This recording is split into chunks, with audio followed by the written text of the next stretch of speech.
অন্নপূর্ণা ভান্ডারে তথ্য সংগ্রহ করছে আমাদের দলের কর্মীরা। মোদিজি ঘোষণা করেছেন 1 জুন থেকে সবার অ্যাকাউন্টে 3000 করে টাকা দেওয়া হবে। তো এই তথ্যটা সবাইকে দিতে হবে, একটা ফরম্যাট নিয়ে আসবে, সেখানে অন্য কিছু না, নাম, বাবার অ্যাকাউন্ট নাম্বার দেওয়া দরকার নেই, যা লক্ষ্মী ভান্ডারের অ্যাকাউন্ট ওটাতে ট্রান্সফার হয়ে যাবে। কিন্তু এই তথ্যটা অবশ্যই দেবেন যাতে 1 জুন থেকে সবার অ্যাকাউন্টে 3000 টাকা দিতে পারে। আপনার অঞ্চলে যারা বিজেপি যে ছেলেরা করে তাদের কাছে ওইটা চলে এসছে তথ্য সংগ্রহের জন্য যে কাগজ, সেটা অবশ্যই ফিল আপ করবে।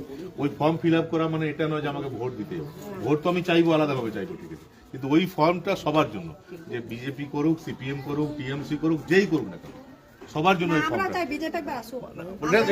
আরো ভালো। ওটা তো আরো ভালো, আমার জন্য আরো ভালো।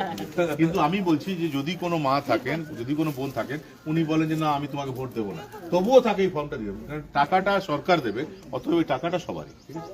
আমি তো নিশ্চয়ই চাইবো যে সবাই আমাকে ভোট দেবে, বিজেপি সবাই ভোট দেবে, কিন্তু যারা আমাকে ভোট দিল তারাও আমার আপনজন, যারা ভোট কোনো কারণ দিল না, হয়তো সবাই তো সবাইকে পছন্দ হয় না, কেউ মনে হলো যে না আমি তোমাকে দেবো না, তো আমাকে দিল না বলে ও ফর্ম ভরবে না তা নয়, ওই ফর্মটা সবাইকে ভরতে হবে এবং ফিল আপ করলে সবাই 1 জুন থেকে 3000 টাকা করে পাবে। যদি এখনই ফর্ম ফিল আপ না হয় তাহলে জুন মাসটা জুলাই আগস্ট হয়ে যাবে, দেরি হয়ে যাবে, ঠিক আছে, অবশ্যই। এই কে আছে আমাদের দায়িত্ব, ও নিয়ে আসবে 2 ঘন্টা পর, আজকে 2 ঘন্টা পর তোর দায়িত্ব। আপনারা জানেন যে আমি এখানে জল কেন পাওয়া যায় না, যে জলটা আসে দামোদর নদী থেকে, আসানসোল থেকে 60 কিলোমিটার দূরে জল আসছে, সেটার জন্য আমরা পঞ্চপাণ্ডব জল প্রকল্প, যেটা আমাদের পাশে তো অজয় নদী, এই অজয় নদীতে দেখবেন পঞ্চপাণ্ডব জল প্রকল্প তৈরি করা হচ্ছে।